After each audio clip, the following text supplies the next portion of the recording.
Halo semua, balik lagi di channel Toraokun. Sebelum pembahasannya dimulai, silahkan klik tombol subscribe dan aktifkan lonceng notifikasinya supaya kalian gak ketinggalan info dan teori terbaru seputar One Piece.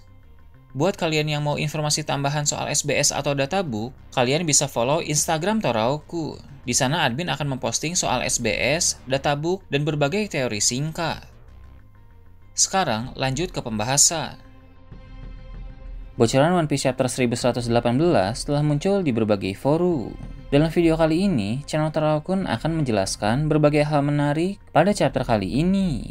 Chapter kali ini berjudul Aku Bebas. Masih belum diketahui dengan pasti kepada siapa judul itu merujuk, tapi yang jelas judul tersebut pasti memiliki kaitan penting dengan cerita dalam chapter ini.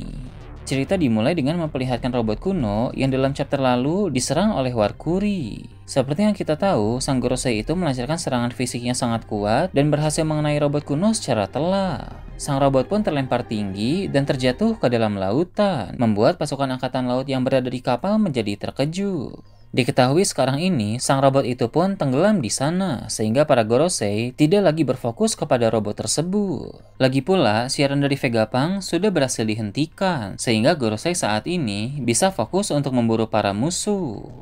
Sementara itu, akan diperlihatkan juga reaksi dari banyak orang di seluruh dunia. Hal ini sudah menjadi rutinitas dalam beberapa chapter belakangan, yang mana orang-orang dari berbagai penjuru baik yang kita kenal maupun tidak akan ditampilkan. Kali ini, orang-orang bereaksi karena setelah siaran Vegapunk putus secara tiba-tiba, siaran tersebut kembali muncul, tapi hanya sangat singkat dan tidak sampai akhir. Dalam beberapa detik kemunculan siaran itu kembali, Vegapunk bilang namanya adalah, tapi siaran tersebut kembali menghilang, sehingga lagi-lagi menjadi pertanyaan apa yang hendak disampaikan oleh sang ilmuwan itu. Hal ini sangat disayangkan, karena apa yang akan Vegapunk katakan pasti sangat penting. Tentu banyak orang yang kecewa siaran itu terputus, karena rasa penasaran mereka belum terpuaskan. Di sisi lain, mereka pun pasti menyadari bahwa terputusnya siaran itu diakibatkan oleh pihak tertentu. Artinya, ada pihak yang tidak ingin Vegapunk berbicara lebih banyak lagi. Publik pasti akan bertanya-tanya siapa kira-kira pihak itu, dan akan ada juga di antara mereka yang berhasil menyadari bahwa yang menghentikan siaran tersebut adalah pemerintah dunia.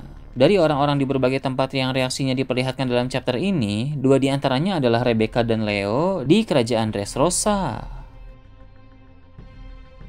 Kembali ke Pulau Egghead, setelah berhasil menghentikan siaran Vegapunk, Gorosei pun menargetkan Atlas dan Lily. Tentu Luffy dan kawan-kawannya dalam bajak laut topi jerami juga menjadi target mereka, tapi untuk sekarang Atlas dan Lilith adalah prioritas. Sepertinya alasan utama mengapa Atlas dan Lilith ditargetkan oleh Gorosei karena mereka berdua merupakan klon atau satelit Vegapunk. Semasa hidup, Vegapunk bisa berbagi pengetahuan dengan mereka, sehingga Gorosei menduga Atlas dan Lilith pun sudah tahu informasi tentang abad kekosongan, sama halnya dengan Vegapunk. Percuma saja siaran dari Vegapunk berhasil dihentikan jika dua orang yang punya pengetahuan seperti Vegapunk bisa berhasil lolos. Sebab Atlas dan Lilith juga bisa mengungkap pengetahuan tentang rahasia kebenaran tersebut kepada publik. Hal itu tentu tidak diinginkan oleh pemerintah dunia, sehingga Atlas dan Lilith harus segera dihabisi. Selain itu, mereka berdua juga memiliki otak yang sangat cerdas sebagai klon dari Vegapunk. Baik Atlas maupun Lilith dapat mengembangkan penemuan-penemuan yang luar biasa. Pemerintah dunia tentu tidak ingin dua ilmuwan sehebat itu bisa pergi begitu saja. Sebab ada potensi Atlas dan Lilith akan mengembangkan sesuatu di luar sana, seperti senjata kuat yang nanti bisa digunakan oleh pihak musuh untuk melawan pemerintah dunia. Maka, dengan berbagai pertimbangan tersebut, menghentikan Atlas dan Lilith harus segera dilakukan sebelum terlambat. Diincar oleh Gorosei pun akan membuat dua orang itu berada dalam bahaya besar, tapi tentu pihak Luffy akan melindungi mereka. Sejauh ini, banyak klon dari Vegapunk sudah tewas, dan bahkan Vegapunk sendiri pun telah mati. Semoga saja Atlas dan Lilith bisa selamat, sebab peran mereka berdua sebagai ilmuwan jenius nantinya akan sangat berpengaruh. Jika pihak pemerintah dunia mendapatkan York, maka pihak Luffy atau pihak musuh dari pemerintah dunia pun harus memiliki ilmuwan yang sepadan. Tapi mengingat Gorosei sangat kuat, maka nasib dari Atlas dan Lilith sepertinya 50-50, 50% bisa selamat dan 50% tidak selamat. Setelah merencanakan soal memburu Atlas dan Lilith, diperlihatkan Gorosei mulai bergerak. Mars mendatangi kapal bajak laut Giant Warrior dan melancarkan serangan ke kapal tersebut. Aksi dari Mars merupakan langkah yang bagus karena kapal itu akan menjadi salah satu transportasi musuh untuk meninggalkan Pulau Egghead, sehingga tidak bisa dibiarkan begitu saja. Ketika Mars melancarkan serangan terhadap kapal tersebut, para raksasa berjuang untuk melindunginya. Namun, walau para raksasa kuat, tapi mereka pasti kesulitan untuk menghadapi seorang Gorosei. Berdasarkan apa yang telah terlihat sampai sejauh ini, tingkat kekuatan dari para Gorosei benar-benar berada pada level yang sangat tinggi. Musuh manapun saja pasti akan kesulitan untuk melawan mereka. Kemudian diperlihatkan Luffy yang telah kembali memasuki mode Gear 5. Di tengah situasi di Pulau Egghead yang kacau, berada dalam mode Gear 5 memang hal yang wajib untuk Luffy lakukan. Saat ini, penguasaan Luffy terhadap kekuatan tersebut sepertinya sudah lebih baik, sebab tubuhnya sudah semakin terbiasa untuk menggunakan mode Gear 5. Di Pulau Egghead, dia telah berkali-kali memasuki mode itu, yang mana penguasaannya pasti semakin meningkat seiring dengan semakin banyak dia menggunakannya. Dalam chapter terbaru ini, Luffy pun bertemu dengan Bonnie. Seperti yang kita tahu, Bonnie memiliki kemampuan bernama Distorted Future yang membuat dia bisa menjadi sosok lain dalam jangka waktu tertentu. Dengan kemampuan ini, Bonnie pernah menjadi ras bucanir, raksasa, dan juga Nika. Walau untuk Nika, dia sebelumnya hanya bisa menggunakan kekuatan karet yang mirip dengan Gear 3 Luffy.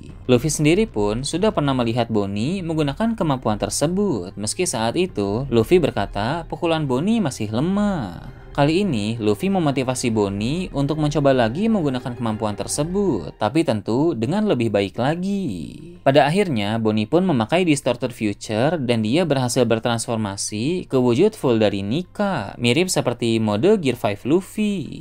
Kekuatan Nika Bonnie pasti jauh lebih lemah dibanding kekuatan Nika Luffy. Meski begitu, tapi kekuatan tersebut tetap patut untuk diperhitungkan. Dengan Distorted Future, potensi dari kekuatan Bonnie benar-benar terbuka lebar untuk menjadi semakin kuat. Cukup penasaran juga akan seperti apa Bonnie bertarung dalam mode Nika. Pada bagian akhir chapter, diperlihatkan bahwa robot kuno yang tadi tenggelam ternyata masih bertahan. Dia masih aktif dan dapat merasakan kehadiran dari Nika. Sepertinya robot tersebut akan segera keluar dari lautan dan mulai melibatkan diri secara aktif dalam pertempuran. Sebelumnya, kita hanya melihat robot kuno sekadar berjalan sambil melindungi Haishin dan Denmushi. Dia pun dengan mudahnya diserang oleh Gorosei Warkuri. Namun, sebentar lagi sepertinya kita akan segera melihat kemampuan-kemampuan apa saja yang dia miliki, sehingga kekuatan sejati robot kuno akan segera terungkap. Nah, itu tadi berbagai hal menarik pada chapter 1118. Gimana menurut kalian? Silahkan tulis di kolom komentar di bawah. Oke, segitu aja untuk pembahasan kali ini. Jangan lupa like, share, dan subscribe untuk video menarik selanjutnya. Gue Toraokun, Shambles.